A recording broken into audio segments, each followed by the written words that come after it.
नमस्कार। अहूँ Jasneet Kaur army public school Jammu cantt पासिया। मेरी कविता का सरलेख है अज्ज दा समाज। सुनो अज्ज दा समाज दा आल, जिसी देखो बिगड़ी दी चाल। अपने आप की समझदे ने बड़ा गे चनार, कुसे मानयोग बड़े ने गलाया। आई कुड़ी दी जानी ते 100 कुड़ी दे कन, ते 100 कुड़ी दे कन। जिसे देखो ओदा ये हाल है, फड़ी दी फाइल ते लाई दी दौड़। इस दौड़ का यह हाल है, एक फाइल ने चक्कर लवाए 4। इस चक्कर च कुड़ी पुजी जम्मू शहर। उड़दी मैटाडोर च आई कुड़ी पुजी जम्मू शहर।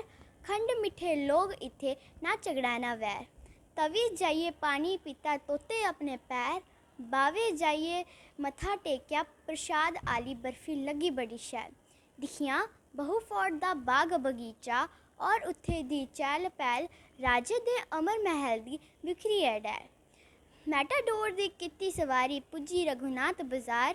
जम्मू दी मशहूर चीज़ां लभदियां उत्थे हज़ार। उत्थे दी कुड़ी मैं इत्थे दा रोना, पूरे जहान कोला सनखड़ा मेरा शहर। धन्यवाद।